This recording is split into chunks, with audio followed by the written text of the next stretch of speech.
This is Books of Titans, the podcast dedicated to the influences of influencers. The books that have helped shape prominent inventors, business leaders, athletes, intellectuals, scientists, and others. We'll talk about what makes these books such classics and at least attempt to have an intelligent discussion about what makes them so important and influential. Today we're going to talk about Skin in the Game by Nassim Taleb. And I know you're not used to hearing my voice on here other than in the intro. Those of you who've come along a little bit later and are more recent listeners, yes, I am the other co-host on this along with Erik from the EPR Creation Studio. I'm Jason, so good to be here. I'm really excited to talk about this book. This is one of my favorite books, one of the best ones that we've read during this project. So I'm really excited to get a chance to talk about this. I know you also liked it, Erik. I'm not sure you liked it as much as I did, but yeah, I'm excited about this one. So why don't we start by you telling us all what Taleb means by skin in the game, the title. Yeah, at the very basic level, it's if you are going to benefit from something, if there's a potential reward for an action or a belief, there needs to be a proportional risk that you're taking in that endeavor. Another way he says it is that skin in the game means you do not listen to what people say, but what they do. So this idea of people could say whatever they want about what they believe and what their beliefs are, but what do they do when they're alone? What do they do action-wise? And that's what they actually believe. So a very simple idea, but it's expounded in many ways in the book to where it almost becomes a ethical system in a way. So some other examples are the Iraq War. So if politicians in the United States decide to go fight a war in Iraq, they don't have the proportional risk in the sense of they didn't go there with a gun to fight. Most of them, they didn't have children go or relatives or even people they knew.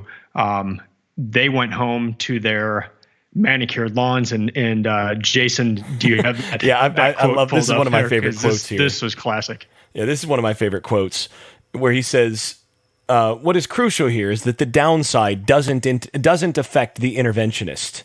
He continues his practice from the comfort of his thermally regulated suburban house with a 2-car garage, a dog, and a small play area with pesticide-free grass for his overprotected 2.2 children. So much snark. And this really gets into the political side of things of the idea of politics being local, there being local politics and then the federal level. Politics at the local level, that politician is more likely to have skin in the game at the local level. Perhaps the further you get away from the local level, the further the less skin in the game that politician has, and the less risk in the decisions that person is making for a particular area. Yeah, he actually specifically says bureaucracy is designed to insulate people from the consequences of their actions. So, and the more centralized something gets, the more dependent on bureaucracy it is. So ultimately, the more centralized and the bigger a system gets, the more you're going to get this problem of injustice as a result of people not being responsible for their decisions, being able to hide their risks and foist their risks off on somebody else while benefiting from the system itself.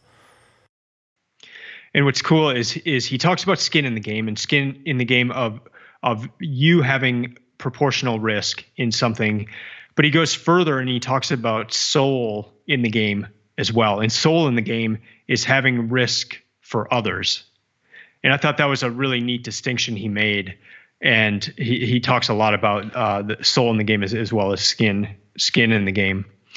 Also talks about what skin in the game might look like for terrorists. Terrorists who believe that if they do a suicide bombing, that they are going to be rewarded in the afterlife immediately. Additionally, that their families will also be rewarded financially in other ways. And he said, one way that that you could have skin in the game for a terrorist is that the collective, their family, would be punished for the act of the terrorist, and he's uncomfortable with a collective punishment, a bad punishment for family members of somebody who does this. But he also says at the very least it should be to where they're not getting money from other groups if their family member does the suicide bombing. And it was just interesting to see him take the idea of skin in the game and apply it to a lot of different areas. How can we put skin in the game here? And it just kind of also made you think about it, things in your own life or different areas. What would this mean for me to have skin in the game? What would it mean for this system, for the people creating this system to have skin in the game? Yeah, and one of the things that he uses as a primary example throughout the book is what he calls the Bob Rubin Trade, which he sees at root in the financial crisis of 2007-2008. And this is something he talks about in some of his other books, but he spends extra time on why it's immoral, why it's unethical, why it's problematic in light of this principle of skin in the game. And he says, basically, you get all of these institutions and traders and investors and all of this that are able to incrementally benefit from riding the market on the way up. And, each day they're able to make a little bit more and they get wealthier and wealthier. But then when the inevitable collapse comes, and it's a collapse that they largely have created, then they just scream, it's a black swan. Nobody could have foreseen this coming. And then they get bailed out by everybody else. And he goes, this is unjust. This is injustice because they're benefiting on the front side, but they have no exposure to the tail risk. They foist off all of the downside to everybody else. So they continue, they stay wealthy. They don't lose their money. They stay wealthy, and the bailouts, not only is it a moral hazard issue, which is how it's often critiqued by, say, economists, but it's reflective of a larger problem in the way that the system is designed to begin with, in that it's not requiring people, in order to make money, to be vulnerable to the loss of money, to risk, to put skin in the game, so that if you can benefit from the upside, then you dang well can get hurt from the downside. And he says that principle is critical to, you have to have that principle embedded in society, or ultimately you're going to have injustice and all sorts of problems in your society.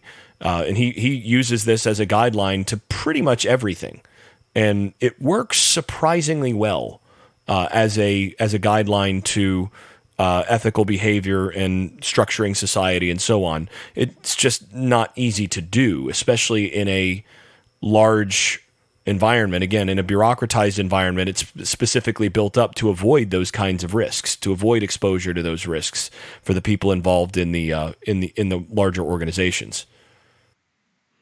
Yeah. I have a few questions for you, Jason, from this book. Your area of expertise, Taleb gets into it quite a bit in this book. How did he do? So, I honestly thought he did remarkably well. When he ventured into my areas of expertise, I generally I don't have a whole lot of high expectations for people as they step into some of those areas. And he consistently, it's been a little while since I read this one, but nothing sticks out to me. I don't remember anything specific where I go, oh, he just totally doesn't get that. Like, I got that wrong. And there were some places where I thought he actually understood certain parts better than a lot of specialists have at different points. And I'm of the view that in many cases, being a specialist is a disadvantage. In this case, I think he was able to locate and see some things more clearly than a lot of the specialists who don't see the forest through the trees. And one good example of this is he mentions the parable of the unforgiving servant in the New Testament in Matthew 12. So you have a servant with a big debt who gets that debt waived by by the person, the holder of the debt. He gets that debt waived rather than being sent to prison. And then he goes out and demands to be paid by someone who owes him a much smaller amount. And he makes the insightful comment. He says, most commentators see the message here as forgiveness, that you need to forgive your neighbor, right? That the problem here is that the guy doesn't forgive the debt. And he goes, but the true message here is dynamic symmetry. It's a skin in the game thing.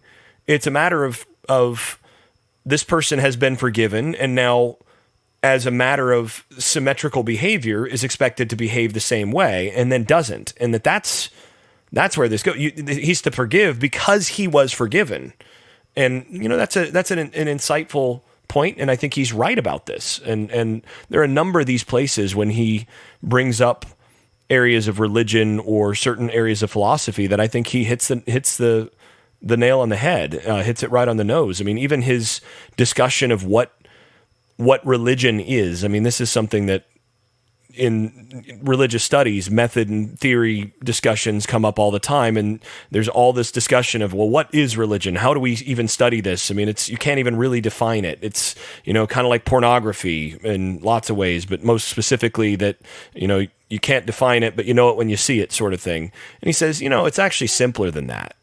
And part of the problem is that people, when they use the word religion, don't always mean the same thing, but we can boil it down. And he does a really good job in that chapter, especially for a non-specialist there. I think he does an admirable job across the board when he's coming over into my area of expertise. I gained more respect for him as I read some of those sections.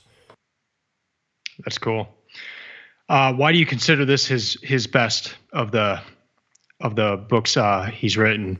Oh, that's another good question. I think the main thing is that all of the other books, so he talks actually at the beginning of this book about how each of the other books, like each of his respective books, came out of the prior one. So Black Swan grew out of a smaller discussion in Fooled by Randomness.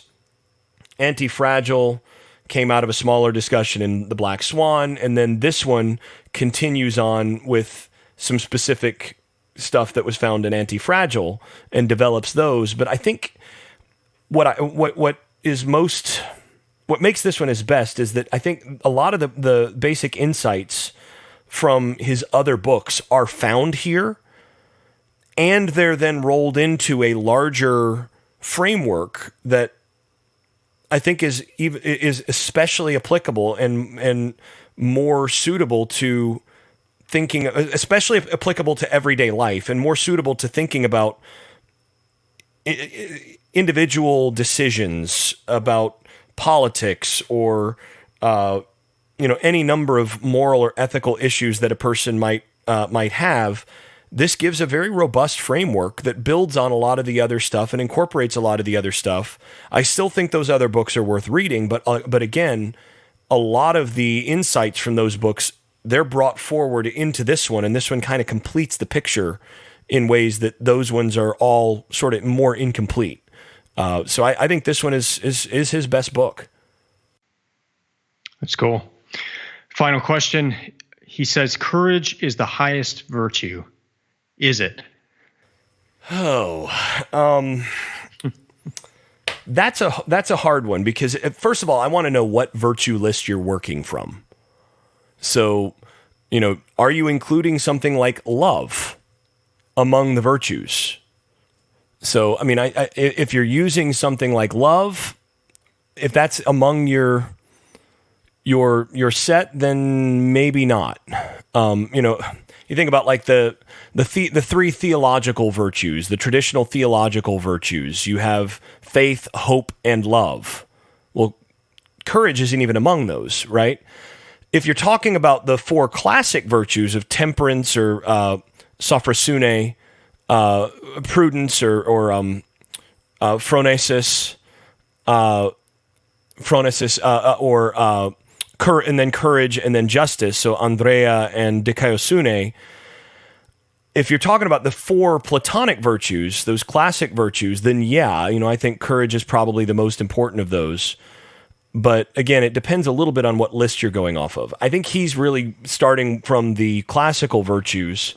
And the reason that he argues for that, I think, is actually compelling. And that is, if you don't have courage, then it doesn't matter whether or not you hold the others, because when ultimately you're required to stick to your virtues in the face of danger or adversity that requires that you hold to the other virtues, if you don't have courage in the face of that, then the other virtues are going to fold.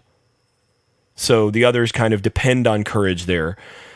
So in that sense, I think he's right. If we're starting from the, say, classical virtues, if we're working from a larger list that includes the theological virtues, or if we're working from, the 7 heavenly virtues, which don't even include courage, then obviously it's not on that list. It's a different list. So I would say it's super important that, if you love someone and you don't have the courage to actually to hold that, then that's gonna limit things. But at the end of the day, I think virtues in general are they're self-reinforcing. They're force multipliers for each other one. If you lack one of the virtues, then that's actually going to submarine the practice of the other virtues.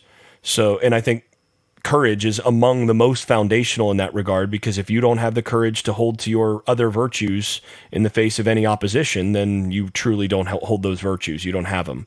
And I think that's really where he's going here. And again, that plugs in with the idea of taking a risk and putting skin in the game in order to hold to what you actually think is valuable, in order to hold to something. And if you're not willing to do that, then you're not truly virtuous. So for him, that's the cardinal virtue of the classic virtues, at least. Yeah. When he says at one point, he says, love without sacrifice is theft.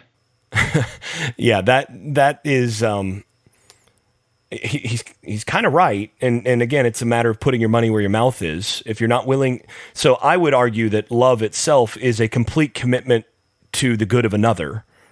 It's not an emotion. The virtue of love is commitment to the good of another. And if you're not willing to actually sacrifice, then that shows that your commitment's not there. If you're not willing to, and he talks a lot about revealed preferences in this book, then you're not truly loving. So I think he's right about that. I do think actually that is one place where I could quibble with a little bit of what he had to say about two things. I've been thinking about this since you asked the question, about two things in my area of expertise that I don't think he quite got exactly right. And one of them has to do with sacrifice. And he talks about sacrifice where he says, all Eastern Mediterranean worship was done with sacrifice. The gods did not accept cheap talk. And burnt offerings were precisely burnt so that no human would consume them. Well, actually not quite. The high priest got his share, et cetera, et cetera. But the thing is, actually, high priest didn't get a share of the burnt offering. Nobody got a share of the burnt offering. So he's not quite right about that. And secondly, a large percentage of offerings were not actually burned. They were cooked, and they were communal meals with the gods. So a lot of sacrifice does not actually involve what we would regard in the English language as sacrifice in terms of giving stuff up. It was more like tailgating. It's tailgating with the god. That's how I teach that. But that's actually a communal act as well, and you're still putting skin in the game there. So the larger points that he's making there, I think, generally hold, although some of the details on sacrifice aren't quite right. And one other place that I thought he could have done a little better is he makes this case that the silver rule, that is, do not do to others what you would not want done to you, is more robust than the golden rule, which is do unto others as you would have them do unto you, because the negative is stronger. It's harder to tell what's good and all of that. And I was less than persuaded by his argument there. And in fact, there are a couple places where what he referenced as an iteration of the silver rule, I thought was actually better described as an iteration of the golden rule. And I don't think you can have the silver rule really without the golden rule, or really vice versa. And to me, the golden rule already implies the idea that, do unto others as you would have them do unto you, if you were that person, right? So it's not some of the issues that he brings up there I thought were a little stretched, but there's very little here that I had any quibble with in that regard. But you asked. So well, that's good. I'm glad you addressed that with the silver rule and golden rule, because that was also a question I had while reading the book. So that was helpful. Well, we're going to take a break, and then we'll come right back with each of our one key takeaway from this book.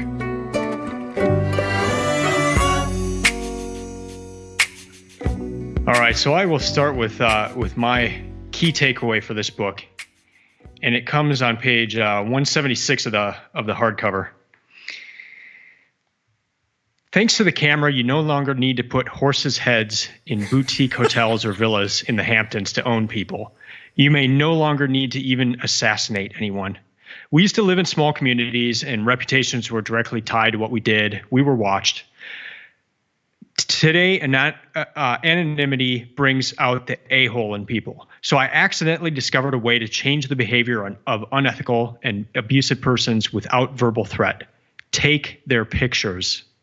Just the act of taking their pictures is similar to holding their lives in your hands and controlling their future behavior, thanks to your silence.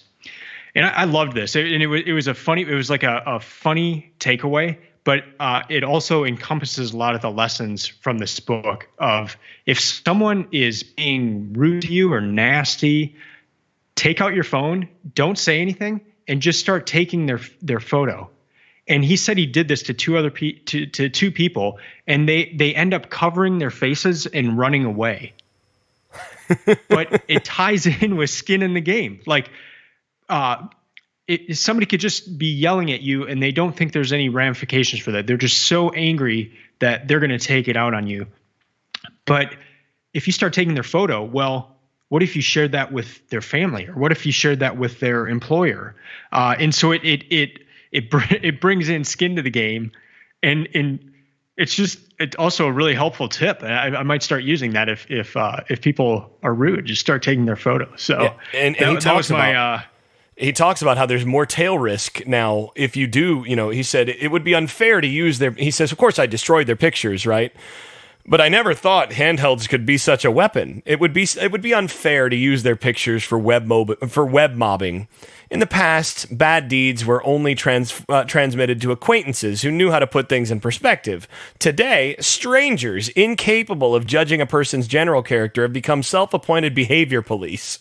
Web shaming is much more powerful than past reputational blots and more of a tail risk. And he's got it's a really good point. And just a funny point too, that he came upon this by chance, but it could be a really helpful tip for you. Yeah. So my one thing is his attempt to put a truly robust definition of rationality together, something that actually holds up under scrutiny. And I think he's got a really good point that rationality, you get all sorts of discussions about how, that's irrational. Or religion, it's irrational. And, you get a lot of economists, for example, that talk about irrational fears and irrational behavior that people have that ultimately you have to explain away through, complicated, that this is not the way that you should be thinking. For example, on things like sunk cost, you should never think about sunk cost because it's irrational. People are afraid of sharks, for example, of getting attacked by a shark, but that's totally irrational because it's super unlikely to happen. And Taleb comes back and he's like, no, you don't really. First of all, I want you to tell me why that's irrational, why these things are irrational. What do you mean by rational? And he sort of puts the screws to it. And he's right that most of the people that have something to say about what counts as rational don't really define it.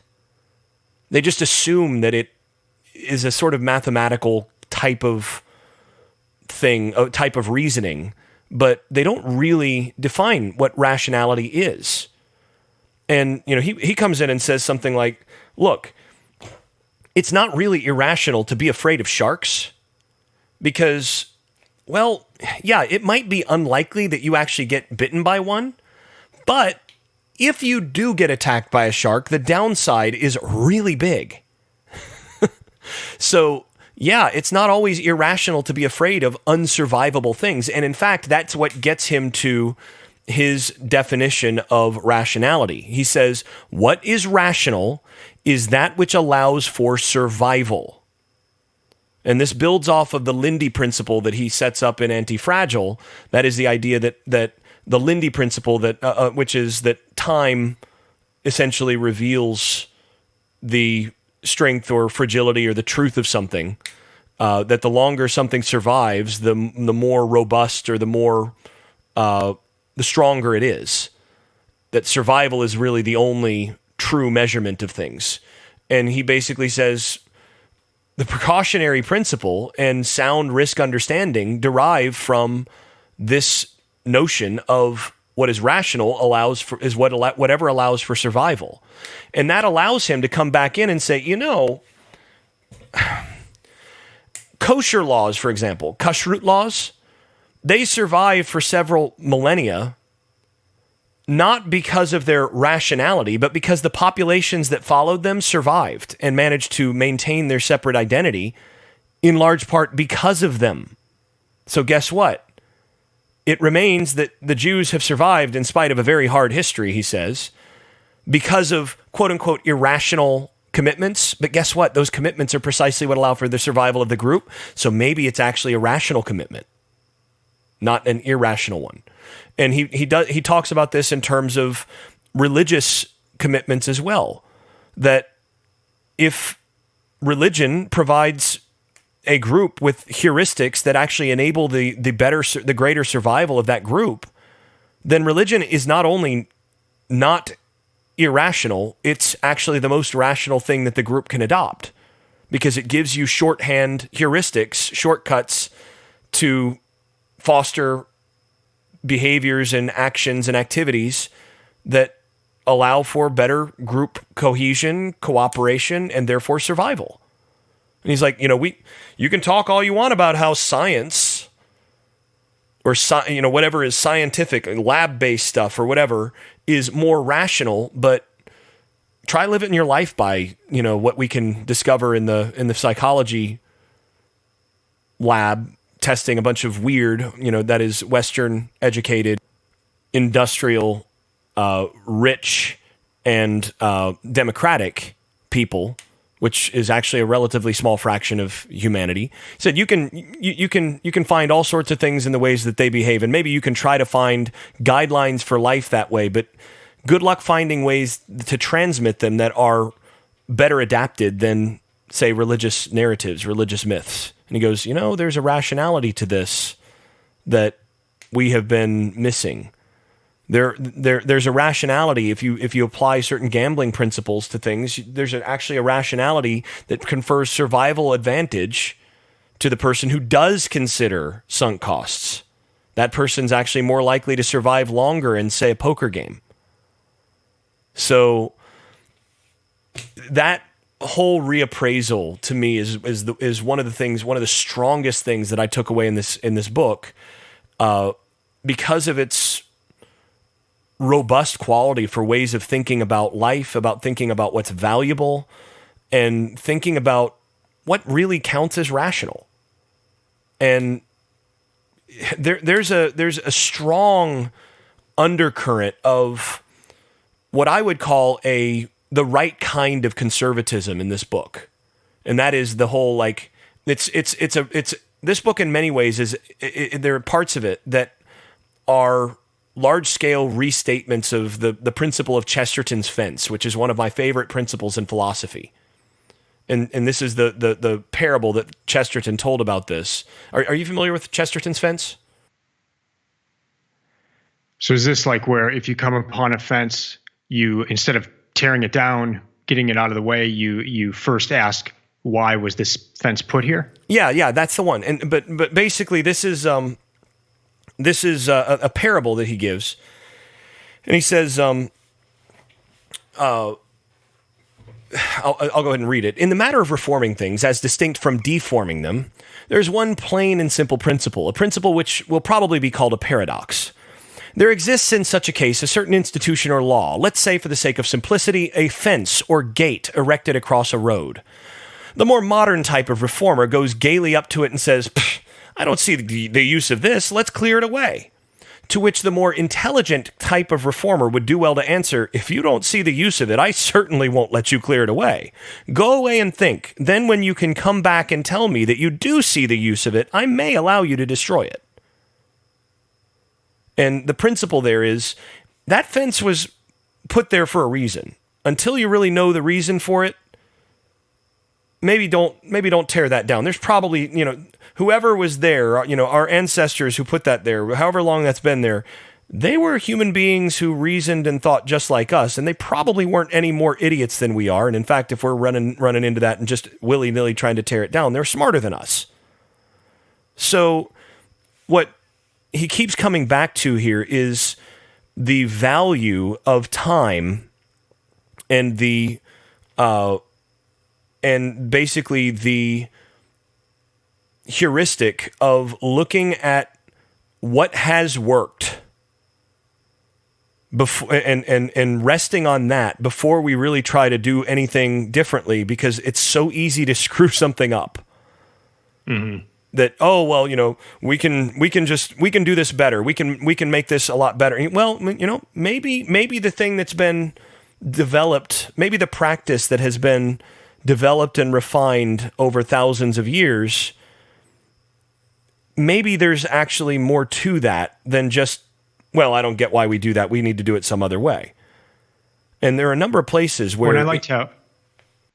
Yeah, he would do that in the book where he would come across a new idea or one that he hadn't heard of, and he'd say, okay, before we take this new idea, what did the ancients say about it? And he would give different examples. I thought that was great. Yeah, and so there's a lot of application of Chesterton's fence in here, and his notion of applying rationality the way that he does, or defining rationality the way that he does, really makes sense in light of that. Again, look, if this conferred survival benefits to generations before us, maybe we should think twice about, discarding it before really ensuring we understand what's going on here, because we might be, putting a knife to our own throats. And that kind of, again, like I said, it's the right kind of conservatism. It's not just saying, well, we must do things the way we've always done it, but it's a warning to say, before we change the way we're doing it, let's understand that new things aren't just better because they're new. And oftentimes, as often as not, we screw things up. And if you've got people making the decisions that don't actually benefit or that don't have their own skins in the game when they're actually making those decisions, then let's just go with the older ways. And, otherwise, let's try to organically build on what has been proven before, and we can iterate and we can improve, but we really need to understand that ultimately time is the judge of what works and what doesn't, and what is most rational is going to be the stuff that's most time-tested. And I think there's a lot of wisdom to that. Yeah, well, that's a great recap of the book as well, tying a lot of the pieces together. I enjoyed the book. It's really funny. You mentioned the snark at the beginning. I mean, there's snark on every page.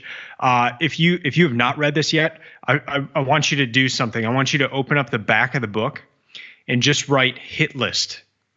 And then write down everyone that he speaks against. I did that. So it's like Steven Pinker, Obama, Donald Trump, Richard Thaler, Sam Harris, Thomas Friedman. It's great. The New York Times, Piketty.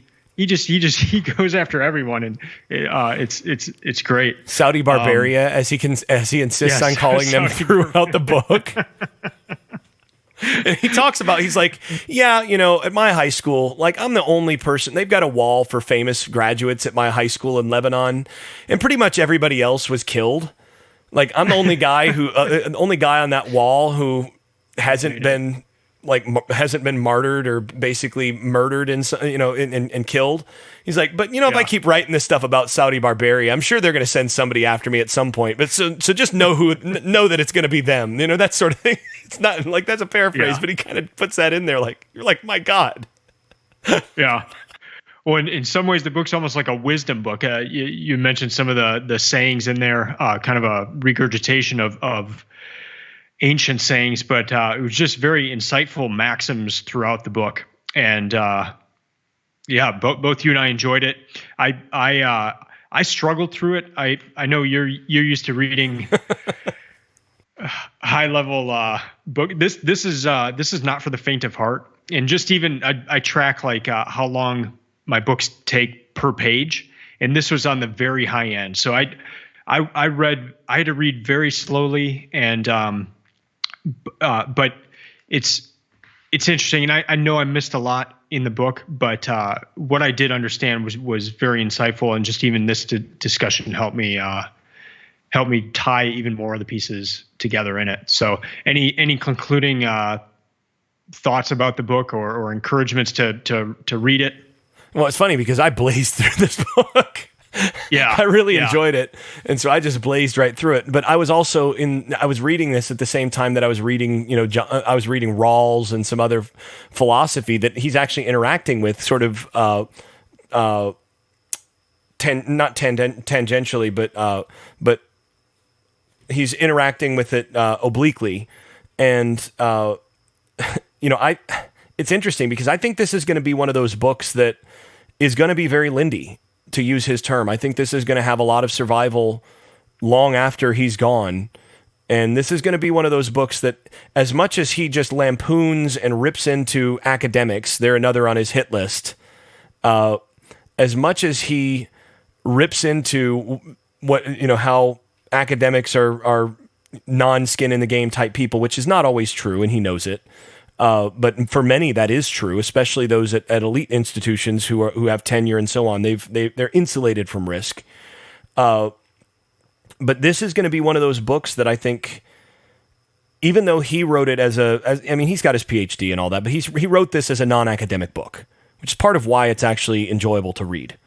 But I think this is going to be one of those that in 5, 10, 15, probably 10 or 15 years, you'll see showing up on more ethics syllabi and more discussions among certain types of philosophers, the kinds of philosophers who are going to be doing work in Rawls and Kant and looking at moral and ethical foundations and all of this. This is going to be one of those books that's going to be brought into those conversations, because I think it offers some really interesting interaction with all of those figures, and does it in a very robust way that provides all sorts of different thought experiments and so on, and lends itself well to that kind of discussion. So I know the next time I teach, I last semester taught a class on religion, globalism, and ethics, and justice, that is.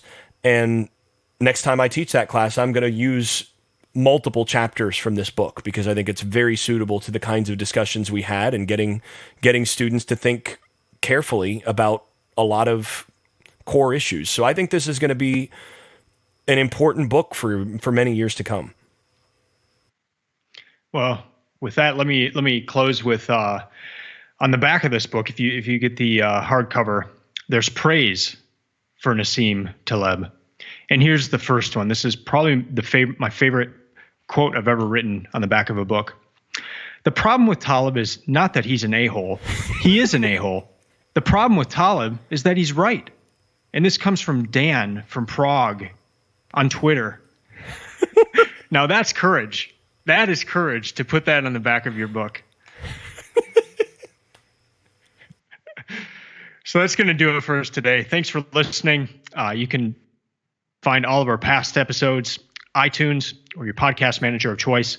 Remember, we're on Instagram and Twitter at Books of Titans, and a lot of resources on the Books of Titans website, which is conveniently at booksoftitans.com. Check us out, subscribe, leave a review, and we'll be back next week with another book. Until then, keep reading, keep listening, and keep it real.